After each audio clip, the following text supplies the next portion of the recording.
Yes, we are. Okay, very good. This meeting is called to order. This is the Small Business Health Options Program Exchange. Today is Tuesday, July 10th, 2012, 1:30 p.m. Welcome, everyone. Mr. Hager, could you do the roll call, please? Ms. Clark is absent. Dr. Coates? Present. Ms. Ross? Here. Ms. Ross is here. Ms. Taylor? Here. Mr. Wright? Present. Dr. Ford? Present. And Madam Chair? Present. We have a quorum. Any announcements, Mr. Hager? None. All right, that concludes item number 1 on our agenda. Item number 2, we open it up to public comment. Any public comment in Carson City? None? Any in Vegas? There doesn't appear to be any. Okay, agenda item number 3, approval of the minutes of the June 26, 2012 Advisory Committee meeting.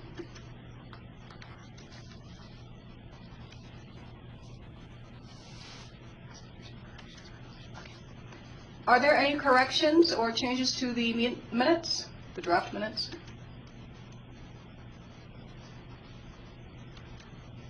None in Carson City? None in Las Vegas? We request a motion to approve the minutes.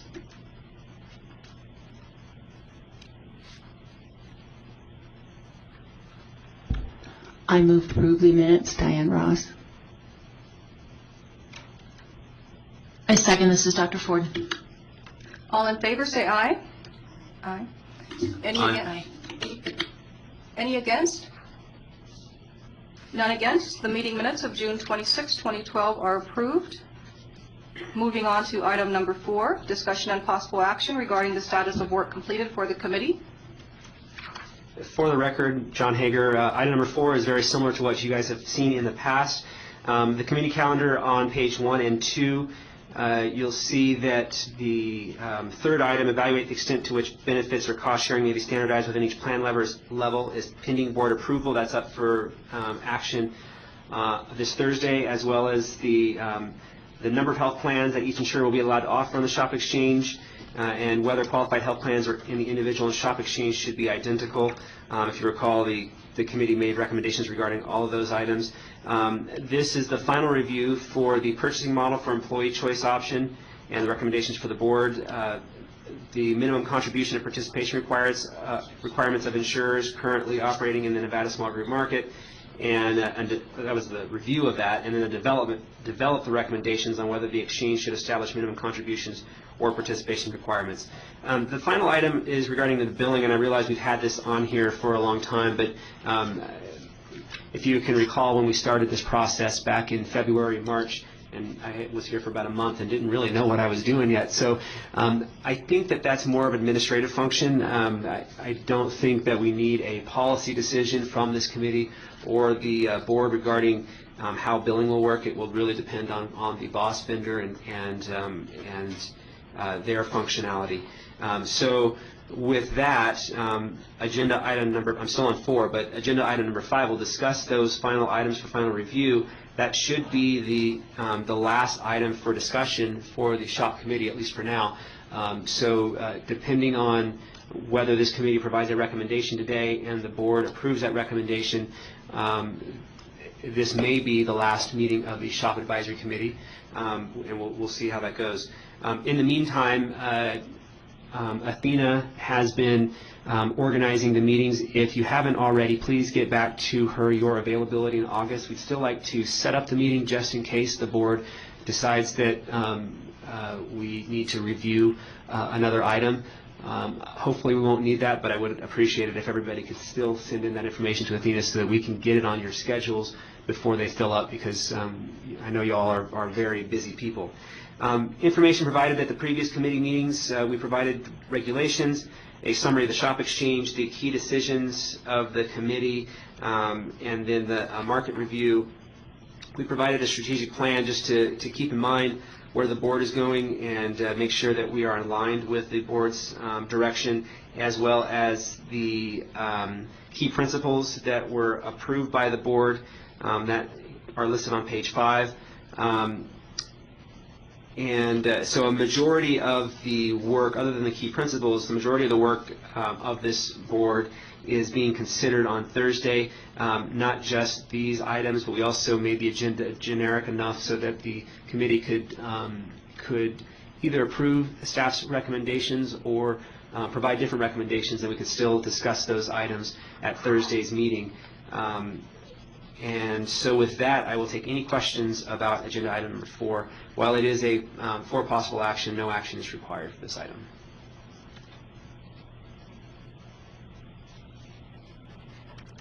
Mr. Hager, this is Dr. Ford.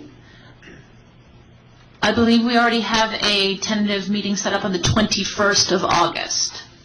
Oh, well, very good. Dina's working faster than I am. Thank you.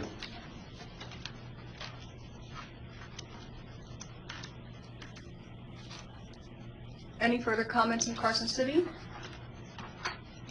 How about in Las Vegas? Moving on to item number 5. Excuse me, Madam Chairperson. Deputy Attorney General Harry Ward. Just for the record, Ms. Clark is now present. Thank you. Moving on to agenda number 5.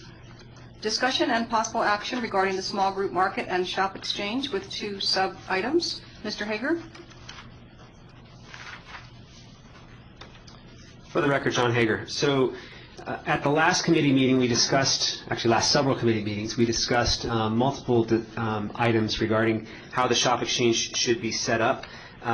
These final 2 items are regarding the employer purchasing model and employee choice, and the minimum contribution and participation requirements.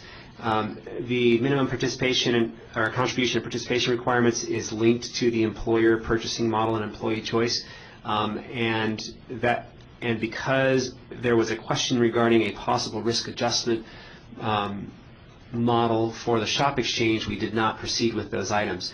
We've talked to actuaries. The risk adjustment program that is designed for the individual and small businesses in the entire state, that is part of the Affordable Care Act, would provide all of the functionality that this committee might want for the shop exchange. It does everything it needs to make sure that risk is spread evenly in the shop exchange. Therefore, a separate risk adjustment program is not necessary for the shop exchange. With that, the items are very similar to what you've seen in the past. So the employer purchasing model and employee choice is very similar, and or to what we discussed. There are some minor changes, and I'll get to that in just a second. And then the contribution and participation requirements are more aligned with what the committee discussed. So just briefly discussing a few of the differences. We've labeled the options that we're considering, or it sounded like the committee was considering, and what staff is recommending. An open metal tier, which is option B, you can see it on page 2. An open shop option, which is option D. A package or a partner package, which is E and F. And E and F are very similar. You probably have a lead partner, and it would go under that one carrier. In any event, you can see the staff's recommendation has significantly increased in length. And staff recommends the exchange adopt an employee choice options B, which is the open metal tier option, D, the open shop option, E, the package option, and F, the partner package option. All 4 of them. That seemed to be where the committee wanted to go. It still provides choice to the carriers and the employers. So the carriers will be allowed the choice to designate a qualified health plan in any one of those options. And then a carrier can also, if they offer it in a package, as a package option, they would have to designate it as a part of a specific package that they designate, because they could offer 2 or 3 different packages. Each plan can be offered as part of any one of these options or multiple options. So any or all of the combinations above, and then again as one or more packages. Once they've done that, their products are on the exchange for the employers to choose. The employer will have to make a few choices. They'll have to either choose one of the options, B, D, E, and then F would be shown as part of option E. So either open metal tier, open shop, or a package. If an employer chooses option E, the employer would also need to select for its employees a specific package. And one thing that's not written there, if the employer chooses option B, the open metal tier, the employer would have to choose a metal tier as well. Once the employer has chosen one of those options, open shop, open metal tier, and the specific tier, silver, bronze through platinum, a package option, and which package, then his employees, once they go on the system, would be able to see any plan that is in that option that the employer chose. So the employees will be able to select a QHP from the option or package selected by the employer. We could go back and discuss all of the items that we've already previously discussed. If the board has any questions, I'll be happy to take them, but I'm not going to go through each individual item since we've spent a lot of time on this already. I just have one question regarding this item, John. Under what circumstances would or could an employer incur penalties if we chose B, D, E, and F? I understand that during our last discussion, there was some mention of under a certain option, an employer could incur penalties. And so when or how would the employers incur penalties if the employees chose something? How would that happen? That's a good question. I don't remember what the penalties were around. We were discussing option D.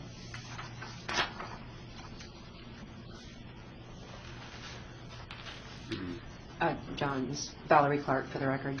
I believe we were talking about penalties in that if the options were too broad, you could be getting Adverse selection? Adverse selection, which may ultimately cause carriers to leave the exchange. And I don't think we were talking about financial penalties. I think we were talking more about penalties in that we would lose the competitive nature of the exchange, maybe, because carriers might be scared away, if I'm recalling correctly. It was a long time ago. I can't remember. All right.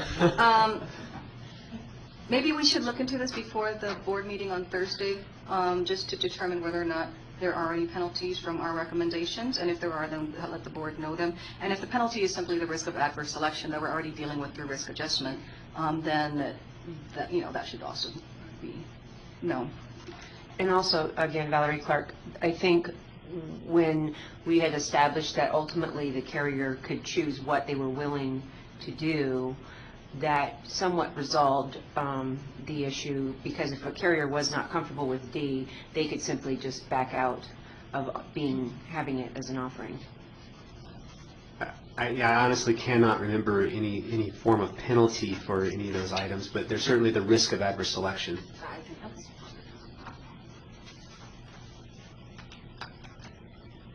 Do we have any questions or comments anymore in Carson City on this item? None in Carson City. How about in Las Vegas?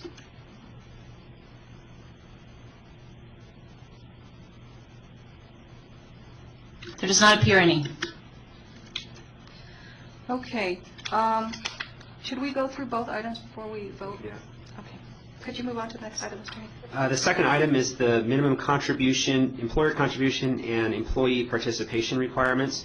And we discussed how typically there is a minimum participation rate of approximately 75% and a minimum contribution rate for employers of around 50%.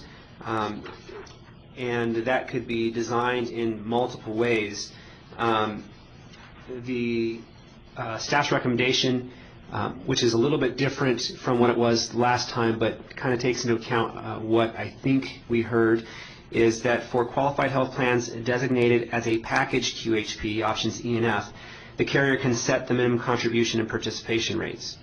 For qualified health plans designated as open metal tier qualified health plans or open shop qualified health plans, the exchange set a minimum employer contribution rate equal to 50% of the lowest cost QHP available to his employees and a minimum employee participation rate of 75% of eligible employees.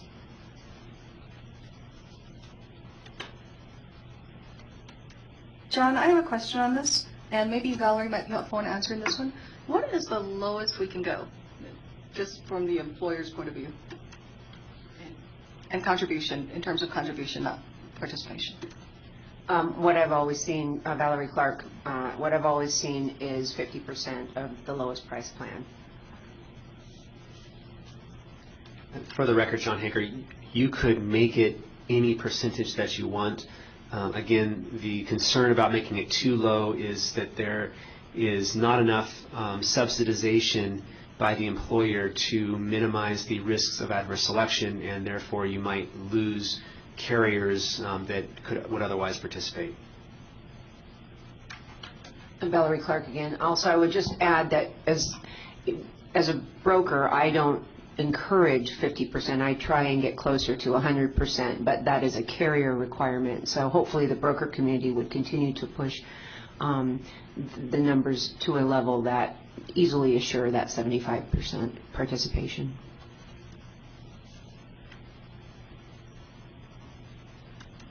Do we have any questions or comments in Las Vegas? Yes, there is. Oh, you're good. This is Dr. Coates, for the record. I'm just trying, John, to go down the trail of looking at not the contribution, but really participation rate, looking as a possible option. Dr. Coates, you're breaking in and out. I think you're maybe too far from the mic.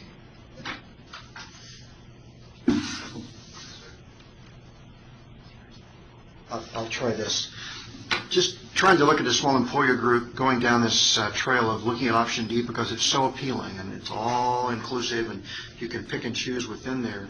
And then looking at the 75% participation rate in a specific plan to avoid the adverse selection and the smaller amounts of individuals that could choose the more rich or the more interesting plans.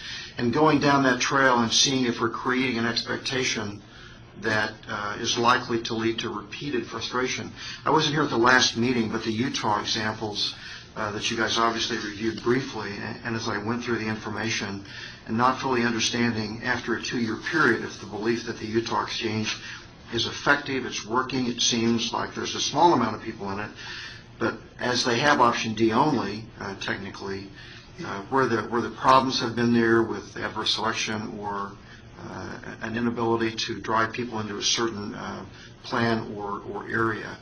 Could we spend a couple of minutes and look at that model and what D has done in Utah and what the risk would be of that never being productive in this setting with the minimum participation level? Yes, so I'm going to ask Cliff King from the Division of Insurance to start that answer. Thank you.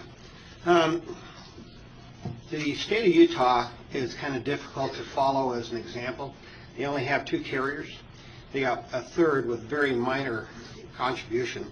We have a very robust competitive marketplace in the small group market in Nevada. Currently we have 17 carriers competing, and we've got a couple more on their way in right now. And the way that policies are typically sold in the small group market now have a composite rate. And what that means is that when an employer is given a quote, it's for all of his employees, not based upon their age. When you start breaking into something where you're breaking a policy apart from a carrier, we're fearful at the Division of Insurance that we may see a disruption in the marketplace, a major disruption in the marketplace from what currently exists. One of the goals of this committee was to try to prevent or at least minimize the amount of disruption in the marketplace. So if you get carriers who allow, well, let's say employees are allowed to choose the carrier they want to go to, they will probably be priced more like in the individual market based upon their own age, as opposed to a composite rated basis where you take all the employees subject to one rate. And as further comment on that, I might ask Ms. Clark if she could expand a little bit on the how small employers are marketed. Valerie Clark. Thanks, Cliff. It's hard to say because I have small groups that are composite rated and I have small groups that are age rated, and they both have pros and cons to each one. I think with option D, are you saying, Cliff, that it could become just really confusing? Well, we believe it not only would be confusing, but with option D, where you could virtually go to any carrier, any plan, any level, that It might scare carriers away. yeah, it would just create too much disruption going away from what we currently have in the marketplace. And Valerie Clark, and I would agree with that statement, and I think in prior meetings I have stated that I would be willing to go along with option D as long as the carriers were allowed to opt out of option D, because I think option D is confusing. But if a carrier were frustrated, could they opt for a different scenario like C or B or whatever the other ones were? That I would support. But if we were saying just option D and no other options, I couldn't support that either.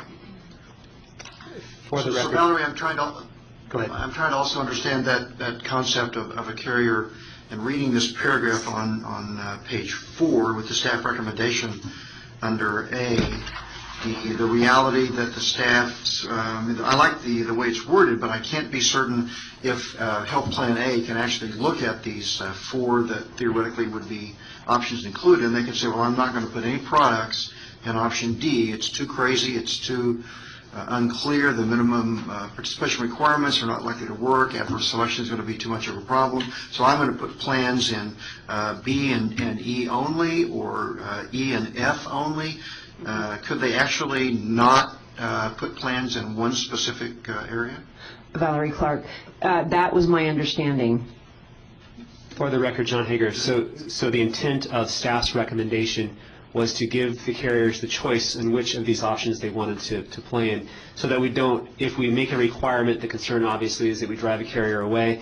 By making it their choice, they can choose where they want to play, and I think we may see that none of the carriers choose option D, and it ceases to exist because of market forces. We might see that a couple of carriers decide, you know what, nobody else is playing in that market, I'll go ahead and play there. The concern, as you discussed, is the adverse selection issue. Keep in mind that the carriers, there won't be a chance for group rating in this model. The carriers are going to put their rates in the system. They're going to give us their plans and their rates to begin with. So they have to set their rates that it will be age rated. They will be based on I guess what there's 4 things: the number of dependents, the age, the geographic location. I can't remember the 4th one off the top of my head. They'll rate each group based on those items and the plan designs that they offer. And then if an employer were to choose option D, it would allow all of his employees or her employees to choose any option that has been designated as an option D plan, any QHP that's been designated as an option D plan. Now, that of course makes it confusing because of the billing purposes, and so the idea of the shop is to provide a premium aggregator so that we can take all the plans that have been chosen by the employees, put them in one bill to the employer, and then when that employer pays it, we take that money and we distribute it to all the qualified health plans, all the carriers, based on that enrollment. So that's part of the efficiency of the exchange, allowing that to occur, allowing for more choice for consumers. Again, the more choice you have, the more concerns for adverse selection and the greater risk of either losing plans or increasing the price of the plans. So that is one of the reasons why, at least in the first couple of years, our recommendation is to make it a carrier option, let them start feeling comfortable about the exchange, and then again make tweaks in later years once we've got this figured out. Just, Dr. Coach, I just can't see a win in the option D without absolute confusion and issues. And I go back to the Utah example. Is there a sense that the 2-year experiment with the exchange there, with the number of employees and employer groups in it, has been successful in that model, or has it created problems and narrowed the ability of people to play in that model? For the record, John Hager, it depends on who you ask. If you ask the exchange, they've been very successful. If you ask the carriers, now there's only one real player in it, and there's 2 minor players, or maybe 2 major players and 1 minor player, and all of the other carriers have decided to opt out. And again, the concern is whether or not the carriers opt out. Obviously, the idea is if we give the carriers the option of doing it, then it's up to them. But yes, again, mixture views on the Utah model. As far as the premium aggregation, that part works. As far as the employers liking the choices offered to the employees, that part has been very successful.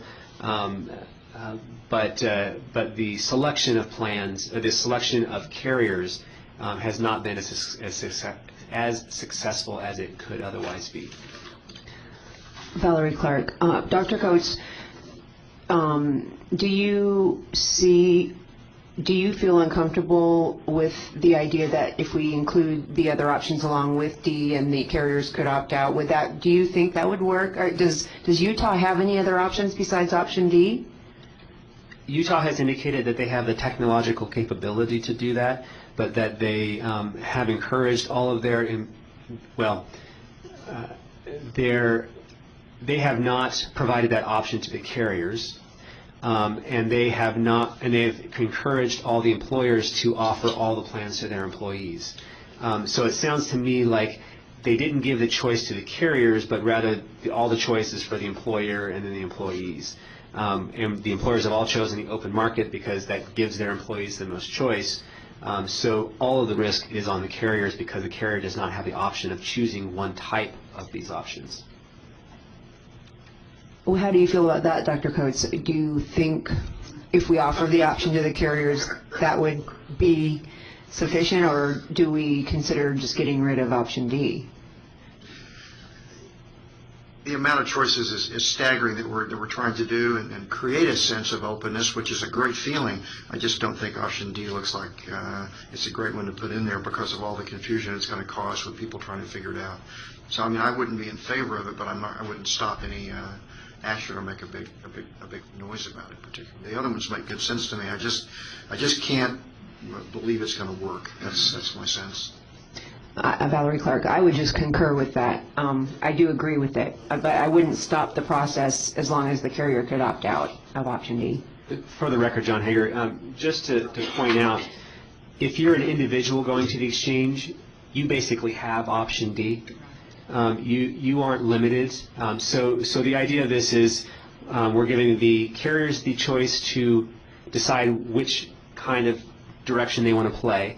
We're giving the employer the choice of whatever options are available that the carriers provide, and then the employees would see one of these items depending on what the employer provides. But in the individual market, the individual, remember this is not shop, we're talking individual for a second, they will see all of the options in option D, any carrier that wishes to play in the individual market, which is going to be the majority of the exchange, which is one of the reasons why we think we will get carriers playing in the individual market, even though it looks like option D. Again, we have the risk adjustment program to try and mitigate some of those issues. And we are going to provide, I think, a fairly robust system that will help the consumer step through the processes. So even though the employee might be able to choose all of those options, they would likely first choose a metal tier to kind of narrow it down.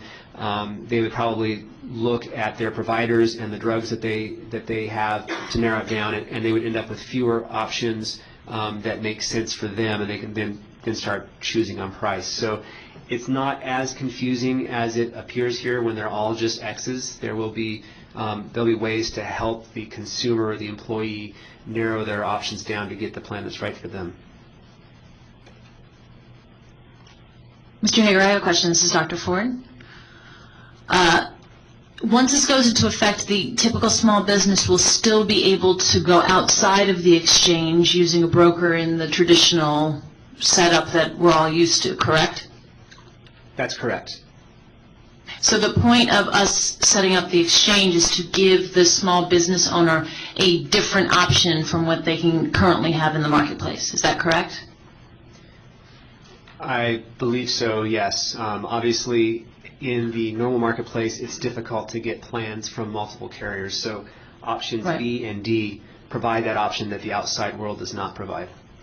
Also, Right, and that's why, well, that's why I'm in favor of those two options, because if they still want to go through a broker in the traditional sense, they still have that option, but what's special about the shop exchange is the amount of choice. So that's why I favor those two plans. Also, Valerie Clark, and the exchange is the only place where you can get the tax credits as well. For the record, John Hager, the exchange is the only place where you can get the tax credit in the individual market. In the shop exchange, any, under 25, you can get those tax credits now for employees with employers under 25 employees, I believe, right? I'm sorry, it's the credits that are allotted to people that fit within the federal poverty level. Correct, and that's for the individual market only. Okay, so you don't ever anticipate seeing an employed individual with their employer contributing ever in the group side? I'm not positive if that would occur or not, but... So, anytime an individual is faced with an option of going with their employer's coverage or individual coverage, typically today they go with the employer's coverage because it's subsidized. If that subsidy, but it's subsidized by the employer. If that subsidy is not enough to make it affordable for the individual, then they can, or in many cases today, the employer, although not as often in Nevada, but if the employer does not provide subsidy or does not provide insurance, because they are not offered minimum, essential, affordable coverage, they can go to the individual market. So in this case, if for some reason the amount of subsidy that's provided by the employer in the shop exchange, let's say there's a really cheap bronze plan and it's 50%, and the employer goes with the very minimum, and it ends up being unaffordable for the individual because that individual has such a low salary, then they would have the option, depending on how the rules go, to go to the individual exchange and get the premium tax credit there. Okay, thanks. That answers my question.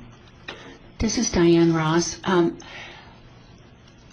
Last week I went to my staff and polled them and asked them what options that they would have, and Part D, or Choice D, was heads and shoulders above, because one size doesn't fit all, and that's one of the things I'm thrilled about with this exchange, is because we can meet the individual needs.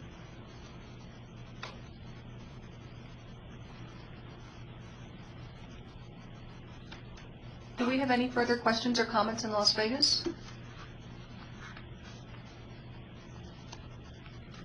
Yes. This is Kelly Taylor. I'm still struggling with setting a participation level. Currently, when the carriers talk about participation, they're assuming they're going to get 75% of the eligible employees within their plan. So if we're looking at setting a participation level for B or D, where there's multiple carriers, multiple plans, can you define what participation actually means? Are we just saying eligible employees? What does it mean to a carrier? For the record, John Hager, so the participation rates, like you stated, currently it's 75% participation in their plans, but in this case we have multiple plans. So when we define 75% of participation, we're not defining it in a particular plan, we're defining it as in the shop exchange itself. So because it's not realistic to say we want 75% and then you have 4 choices and each plan gets 25%. So the idea is we get as many people as possible into the plan, both the sick and the healthy, by requiring these minimum contribution and participation rates, and then the carriers would not necessarily get 75%. The carrier might get 5% participation in their plan from one employer.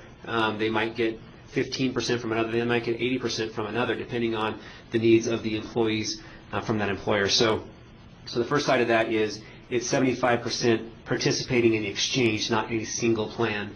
The second part to that is what it means to be an eligible employee, and I don't recall all of the requirements for that, but I believe you have to work 30 hours a week to be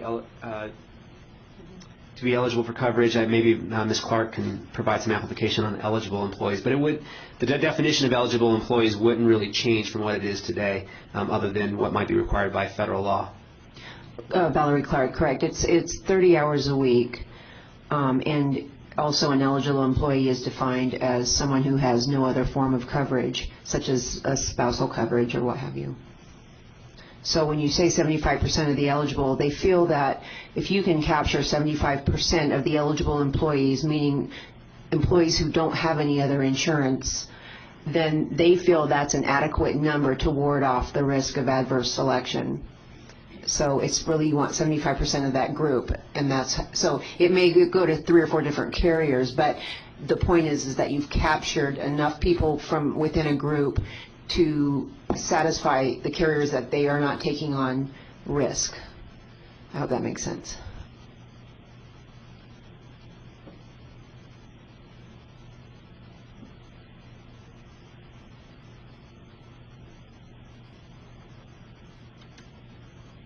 Do we have any more questions or comments from Las Vegas on this item? How about Carson City?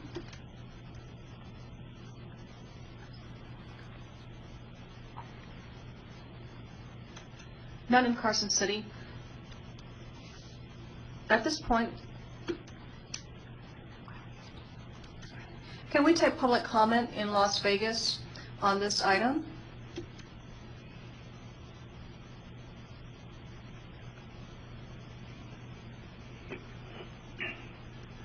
There does not appear to be any. Any public comment in Carson City? We have a commenter.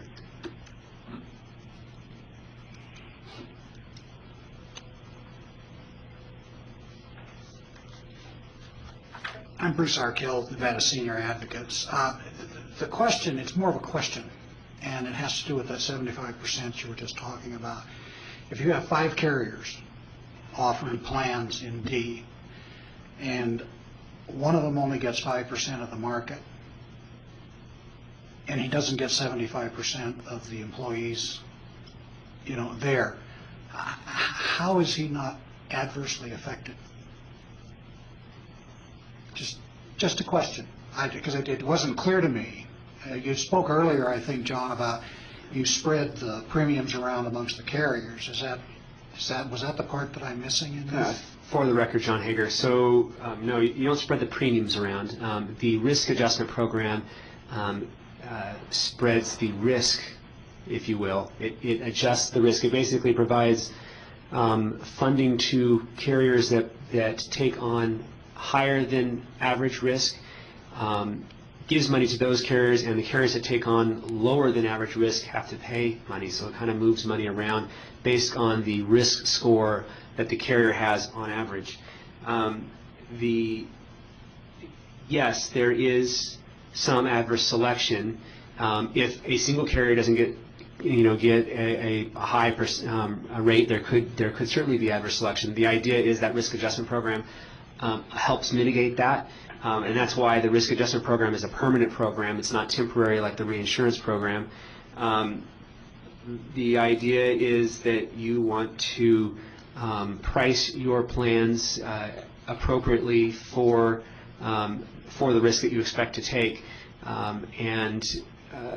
While it is always good to provide consumers better benefits to get people to come onto your plan, a plan that provides richer benefits than everybody else, or significantly richer benefits for not much increase in costs, will get people that will take advantage of those richer benefits. So that would be up to the carrier to decide how they want to mitigate that risk by designing their plans and their premiums to take on the appropriate amount of risk. But yes, a plan could get 1% or 5% of the participation from a given employer. Theoretically, you get enough employers out there, and they take on a number of employees overall that makes it worth that risk. Thank you. And Valerie Clark as well. That's why you may see carriers opt only to be in maybe option C or E or F, because what you're saying is a very valid point. Thank you.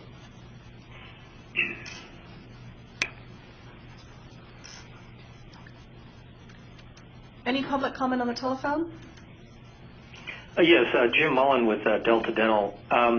In looking at all of the options for the shop, it occurred to me that dental isn't mentioned, but that's not entirely surprising.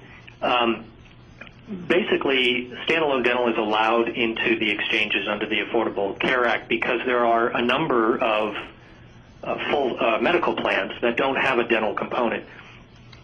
So what the Affordable Care Act allows is that those carriers will be allowed into an exchange if they so desire, strictly because there is going to be a standalone dental carrier there to fulfill the pediatric dental component. So what I just wanted to make sure was that when it reflects one carrier, in some of these situations, there may be just one carrier who covers all of the benefits, including pediatric dental. But in many others, there will have to be kind of a bundling of a full-service medical-only plan where the enrollee will also have to choose amongst a standalone dental plan in order to achieve all of the essential health benefits. So I know it's difficult because standalone dental is just a small smidge of the benefit package, but maybe some mention in the document, however it might be achieved, to reflect that and bring clarity to the fact that when it says one carrier, it doesn't necessarily denote that it's one carrier. It could be a bundling of two carriers to meet all of the benefits, if that makes sense.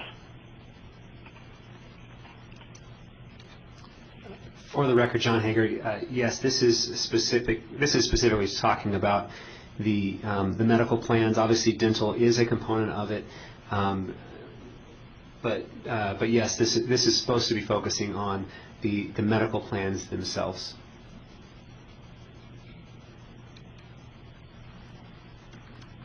Do we have any further public comment on the phone? None? All right. Shall we vote on this item? All right. Let's have a motion to vote on number 5A, the employer purchasing model and employee choice, as written by staff in their recommendation.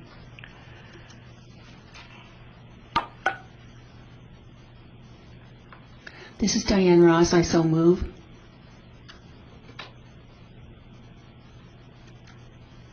Do we have a second?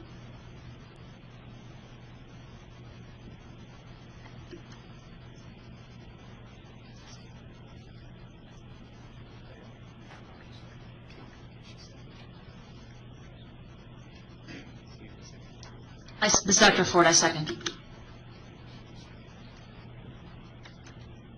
All in favor, say aye. Aye. Aye. Aye. All against? None against. Number 5A passes as drafted by staff. Number 5B, minimum contribution and participation requirements. Is there a motion to pass it as recommended by staff?